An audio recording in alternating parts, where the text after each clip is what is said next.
Well, top of the evening, Goons and Mutants. Welcome back for another episode of Forgotten Gear Restorations, where we are retackling a Fender Prosonic with some nasty ripple in their reverb supply. Or is it? Took a nice little break, got out of the house, drove about an hour and a half up to LA to reminisce and grab some breakfast and coffee, clear the mind, come back and hit this supply of amps that need repair hard. Hope this finds y'all well. Jonathan, good evening to you, buddy. It's not a good evening for your Fender Prosonic.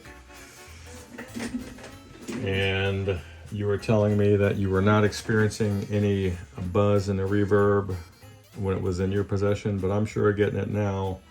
So I know you, dude, we can make an assumption that this happened on my watch. And this is an interesting problem that I kind of want the rest of you guys to take a look at too.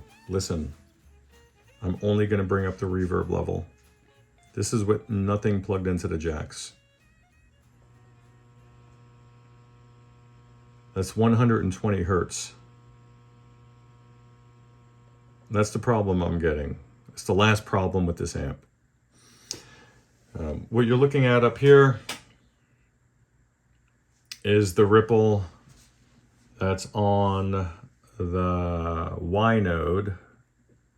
The Y node does not govern the plate supply for the phase inverter and the reverb recovery and send plates.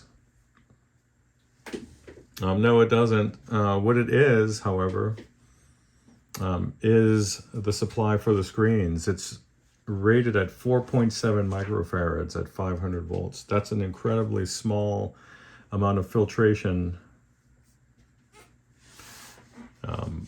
And I like what Fender did with that, and I'll tell you why, but I'm going to change it, and then I'll tell you why. An over-filtered screen supply is no fun. It produces a very stiff feel under the fingers, I don't like the breakup characteristics. It ruins the compression. It ruins the fun of having a tube amp in the first place. However, you do have some little goodies on the back of the amp that let you alter the rectification for the power supply in general, which will allow you to alter compression and feel under the fingers, the whole thing. So I'm going to bump this up to about between 20 and 40 microfarads. I haven't decided just yet. And the reason why is because the other stages that are downstream of this are getting passed along quite a bit of ripple, and it's affecting them. Now, right across from the old Y node is the X node, and that's this guy right here. This is the one that is responsible for the phase inverter. It's also responsible for the reverb drive and recovery circuits. So and I'm getting ripple on the screens there, so, and we shouldn't be. It's present on the pot of the wiper on the reverb level control as well. It's going right onto those grids. Now, could it be a leaky coupling cap? Yeah, it could be. But for certain, the first place that you want to look is going to be on the most obvious place, which is the filter supply. Now, I'm going to be only addressing the Y node here, because it's allowing more ripple to pass downstream, even despite what I feel is maybe too small of a decoupling resistor here. I don't feel like it's really isolating this stage as well as it could be, but maybe I'm going to leave that alone and just up this, and then we'll just try to absorb the ripple there at this stage, and then see what kind of effects we have throughout the rest of them. So that's kind of where I am right now. I'm going to change this anyway. Now, I did the cap job. I left that one in place because I was trying to respect their design decisions there, and let this amp be what it's going to be, but it's not going to make a difference. So that's the first thing we're going to do then. Once we're done with that, I'll be able to move on to the other side of the circuit board. And I'll probably blend in a schematic here with some annotations, or I'll just point them out with a chopstick and narrate in real time. We'll look at the coupling caps. There's only, in all honesty, there's only 2 or 3 that I need to look at. They're all 630 volt parts. So I kind of feel like it's not that, to be honest with you. Because it's getting to the plate one way or another. It's either escaping through that cap onto the next stage to the grid, or it's getting to the plate in the first place through the filter caps here. Okay, so here's a little clearer shot over here in the background. You can see some instability in the waveform. That is about 50 millivolts per division. But bear in mind that this, I had this adjusted for something else. So it's really closer to about 40 in total. But I had this just dialed up so you guys can see it a little bit easier. It is not, I don't have any DC showing, and here's why. You see the signal, watch this. What happened is it literally, it's showing the DC, and now that AC ripple is riding on top of the DC. That's what's actually happening, but the scope will allow me to block that. So you're just seeing the AC ripple. But now, if I do this, the DC level is so high because it's in the 300 something volt range that it's way off. It's way off of this. You're not, the screen would probably have to be 20 inches tall. And even if I try to bring it down, I can't even bring it down low enough using a vertical control, because it's not even going to make it onto the graticle, or graticule if you're in Canada. So that's that. Let me flip her over and I'll show you what I was referring to earlier.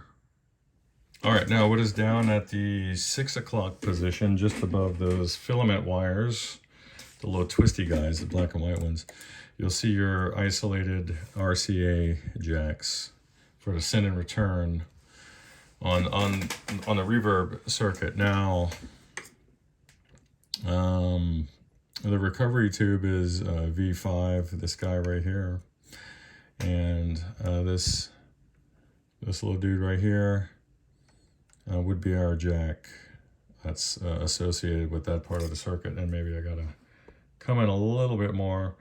You can see that 10K resistor right here going from the tip to ground, or tip to sleeve. You see that there? That is, well, that's there in the hopes that there won't be a floating grid type of a situation on a recovery circuit. I initially thought, you could see that little blob of solder there at the 3 o'clock position right here. I need a different color chopstick. Oh, I'm going to remove that. I just tack soldered another one in parallel. I thought that maybe that the impedance was a little too high, and the grid wasn't being referenced to ground at all. But turns out it's about right.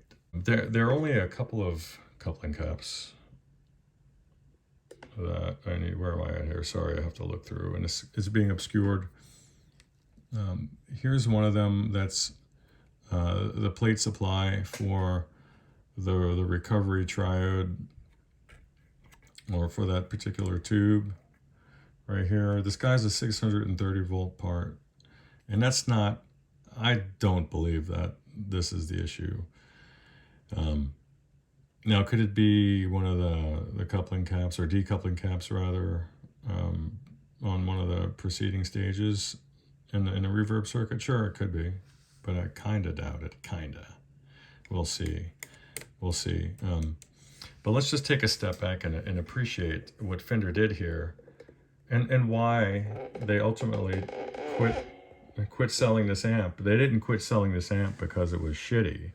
They quit selling this amp because it was so expensive for the construction. They haven't made an amp like this in a long time. And when this amp came out, they hadn't made an amp like this in a long time.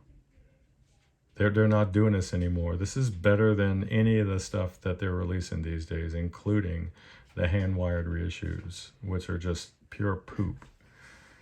There are amps from the 70s, in the early 70s, that aren't made as well as this thing is. This harkens back to the old Marshall days. If you look at the construction style and the quality of the circuit board and the amount of care and planning and execution that went into this is just absolutely impressive. So good on you, Fender, for what you were trying to do here, what you did. Yeah, this one's on us. This one wasn't your fault. But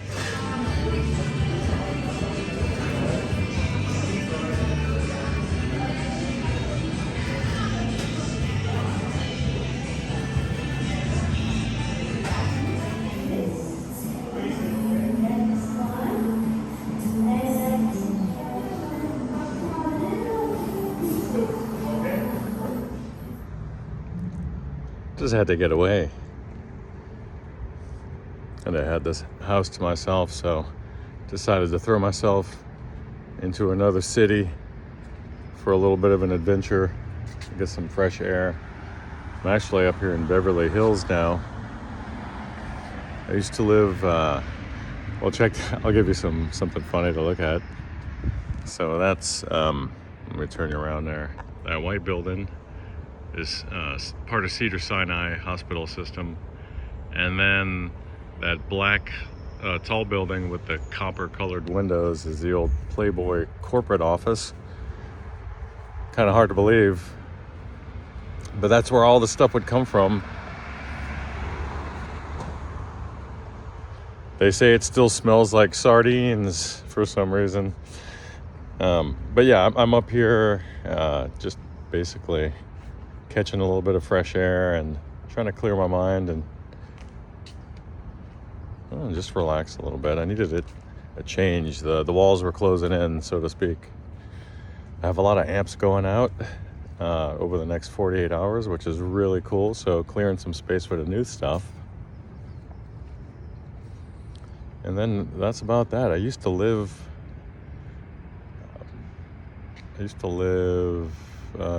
slightly northeast of here across Sunset Boulevard. If I were to walk there, it would take me about it would probably take me about 25 minutes to walk to my old apartment. Back when I was in scrappy fighting shape, trying to do the music thing. But super cool to be back up here just for a little bit, a couple hours. Go grab some breakfast and coffee and get back to work.